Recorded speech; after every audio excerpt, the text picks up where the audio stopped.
What's up everybody, Supercars fan here for another weekly update. So, lots of cool performance car news and stuff going on this week. The first thing is Porsche was spotted testing a new hardcore version of the 911, and it looks like a GT3 RS, and it could just be an updated version, like a Mark II version of the GT3 RS, or it could be like a special edition, like an RS 4.2 with a slightly larger displacement engine, like they did with the 997 generation. Who knows what it could be, but either way, it's going to be amazing. Even if it's the new GT2 or whatever, it just, look at that bodywork. It just looks super menacing. So, not sure when we're going to see anything, officially. Another cool thing that was spied running around was the new Lamborghini Huracan Superleggera. And we only know it's a Superleggera. Well, they're reporting it's probably a Superleggera because in the back there on the rear bumper, you can see that there's all kinds of weird black camouflage, and that they say is to camouflage the new exhaust system that the Superleggera would have. Normally they have exhaust a little bit higher up and things like that, and so that's what that would be for. Of course, the actual Superleggera that comes out is going to have very aggressive bodywork and a spoiler most likely and all that kind of stuff, probably have a little more horsepower, and but yeah, great to see that they're working on that, and maybe we'll see it before the end of this year. Another thing that's awesome that was spied running around the Nürburgring was an Aston Martin Vantage GT8 is what they're calling it. And it's essentially a V8 version of the GT12 hardcore race car version, except instead of having the V12, it'd have the V8. And it would be obviously massaged to have a little bit more power than the regular V8 Vantage. But as you can see, it looks very aggressive here, and no word as to when we'll see that either. But again, lots of good stuff in the pipeline, so very exciting to see that.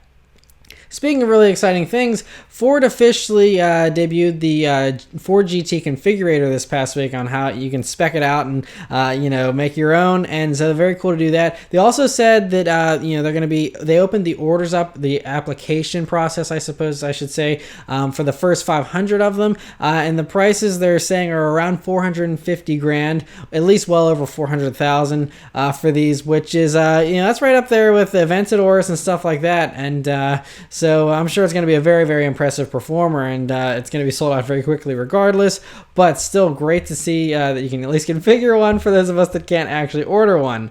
Some more attainable Lincoln and Ford news here is they officially announced the pricing for the 2017 Lincoln Continental, and it's really aggressively priced actually. The base model starts at $45,485, and of course if you want a lot of the cool features and whatnot, it can get pretty expensive, and a fully loaded one can get up to 80, but that is absolutely maxing it out, and you can get a really nice one with a lot of good features for mid 50s, which is right in line with other stuff. And the pricing actually undercuts the Cadillac CT6 by a good amount, which is the car that this is supposed to compete with, and this car actually starts right around the same price as the Cadillac CTS, so you get a larger and what Lincoln would say is a more luxurious car for the same price as the CTS, and so we'll have to wait and see if it handles nearly as good as the CTS.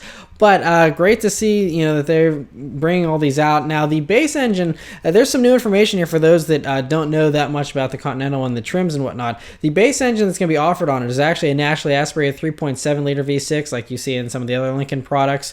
But you can upgrade to a 2.7-liter EcoBoost V6, or if you go to the higher trim levels, you can get that awesome 400 horsepower 3-liter twin-turbo V6, which is, a very sweet motor. And there's, different trim levels. There's Premier, Select, Reserve, Black Label. They have these 30-way adjustable seats like you saw in the car that I showed in the Detroit video a few months ago. Those are, I think, $1,500. You can get a nicer sound system and all kinds of other great features that are available on them.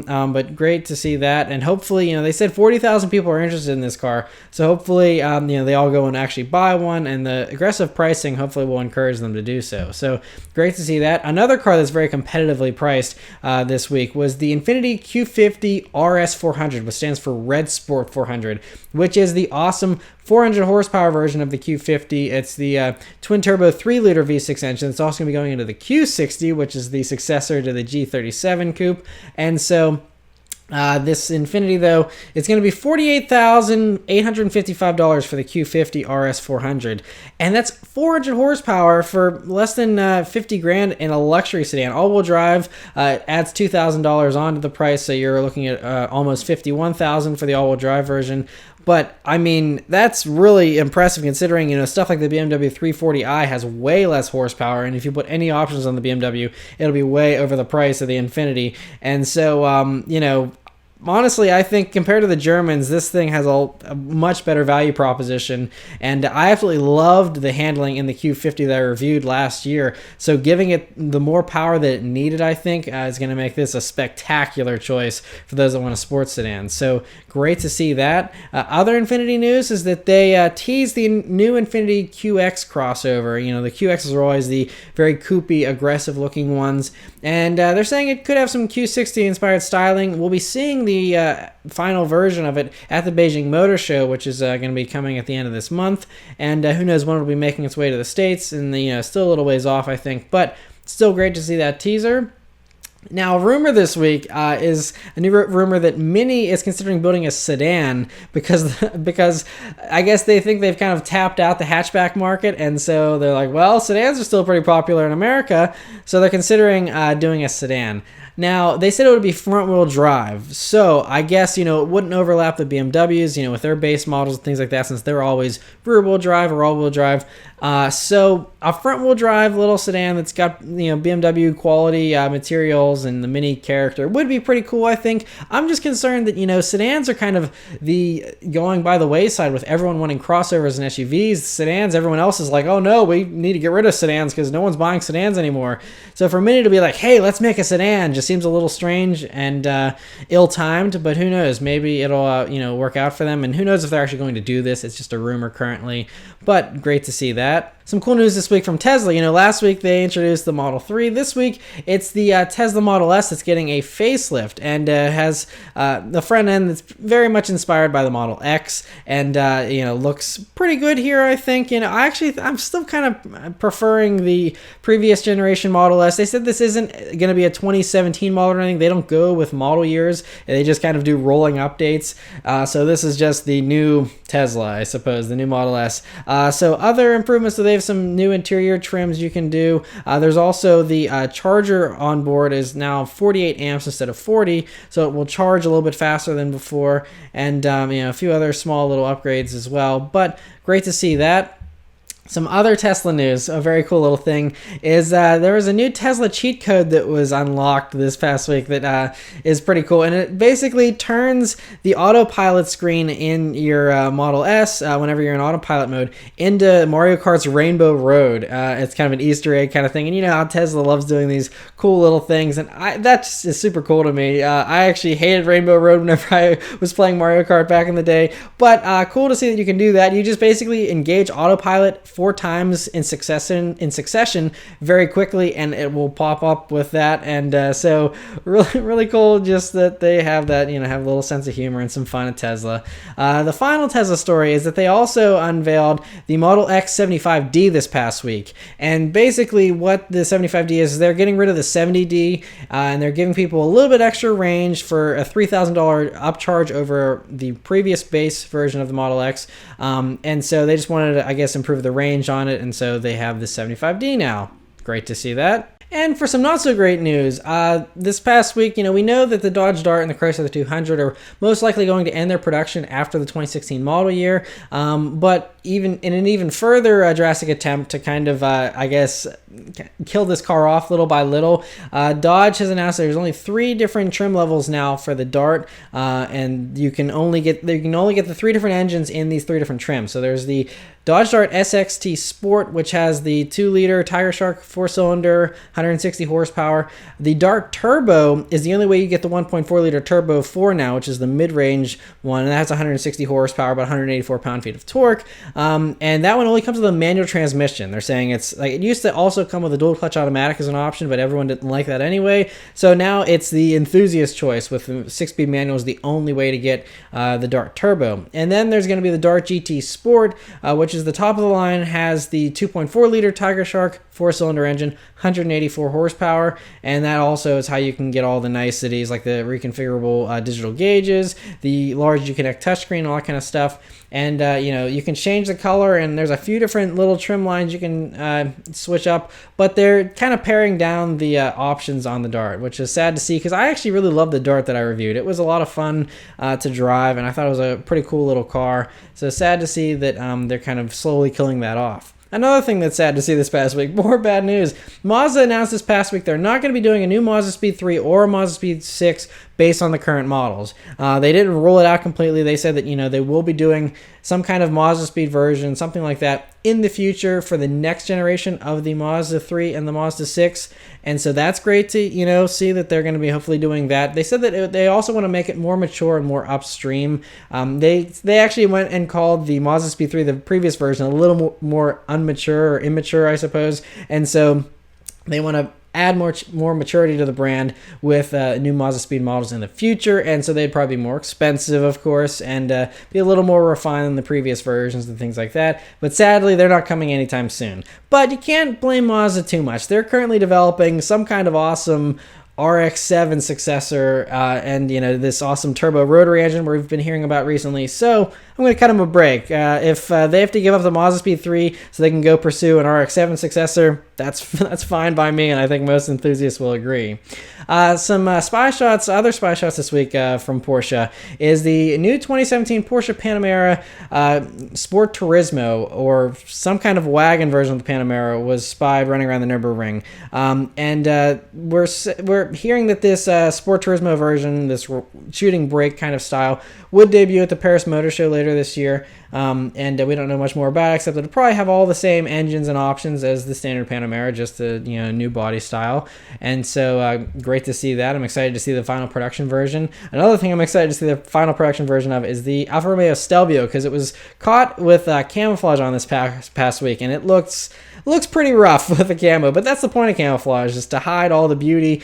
And it's very easy to imagine when you take the camo off that it most likely looks like a lifted, slightly more aggressive version of the Giulia sedan, just an SUV form, and should be quite a looker for the final version. And it's going to be hopefully coming out sometime later this year, but for now we just have spy shots. And the last story this week is just a quick little blurb here.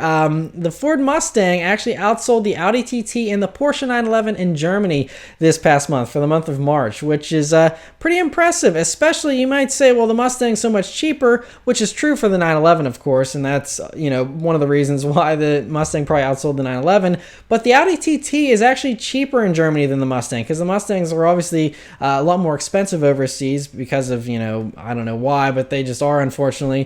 And so a Mustang is actually slightly more expensive than a base Audi TT. So, and even in base trim, you get an EcoBoost Mustang with 310 horsepower versus like a 220 horsepower Audi TT. You can see why people are choosing those over the Audi. Now, it hasn't been a total blowout. The Mustang just barely edged out the TT, but it's just great to see Ford doing well with the Mustang in other countries, and so great to see that. But anyway, that's it for all the news this week, guys. So I'll send it over to me in the car.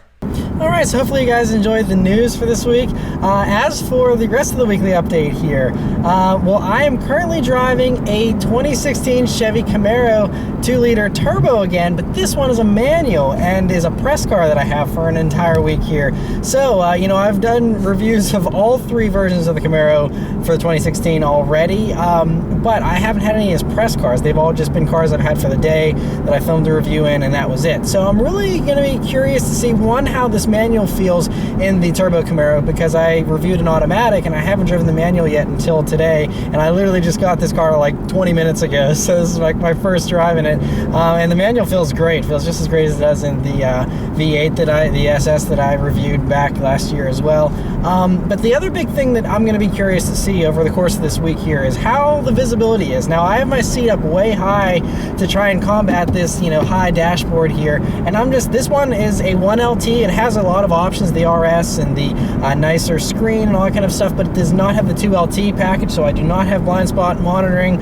I don't have any of that stuff. You do have a backup camera still, but with the blind spots and the way that the doors are in this, not having blind spot monitoring will be interesting to see whether that's a big deal or not. And so we'll just have to, that'll be the biggest thing, is everyone complains about the visibility in Camaros. So I want to see, driving one for an entire week, is the visibility really that bad, or can I get used to it over the course of a week? So that's the main thing, though. Otherwise, you know, it's a really nice thing, even though it still has the cloth. Like I said, I really am impressed with the base interiors in these Camaros. And I talked about that, of course, in the Turbo Camaro review I already did. That was a base car. This one is still a 1LT, but has a good amount of options on it to make it a good bit nicer than the one that I reviewed last time. So anyway, that's it, though, as far as all the updates. You know, there's really not much else new. I'm sure many of you guys have seen all the Mustang memes over the past week that have been flooding the internet and are all pretty funny. My Mustang's just been sitting in the garage still. Unfortunately, there was like 3 more blown engines over the course of the past week on the forums and stuff like that. But I'm trying to, again, not let it get me paranoid and stuff. I know there's a lot of, you know, mixed feelings about that whole thing. But yeah, it's just, you know, the Mustang's just chilling in the garage. In the meantime, I'm driving a Camaro Turbo for a week here, see what the competition has to offer. So anyway, thank you guys very much for watching, and I'll send it to me for the acceleration. Alrighty, so I'll leave you guys with a nice little acceleration here, like I always do. Little wheel spin there, second. Nice little chirp. So yeah, pretty good amount of power. Again, it's not gonna blow you away. It's no SS. As you can hear, there's not much of a soundtrack either. But it's got a little turbo whistle thing going on. Pretty cool there. But anyway, yeah, so once again, thank you guys very much for watching. One final thing I do want to mention is that I won't be doing a full review of this car, since I just did a full review on the automatic version. I'm going to just do a kind of a quick drive video and just run down, what it's like to drive for an entire week instead of just a day, and also, how the manual feels and the visibility and all that kind of stuff. But won't be doing a full review. So you will be seeing video of this car probably within the next week or so, maybe a week and a half, but don't have to wait too long to see this one. But anyway, thank you guys very much for watching once again. I'll see you next time. Take care.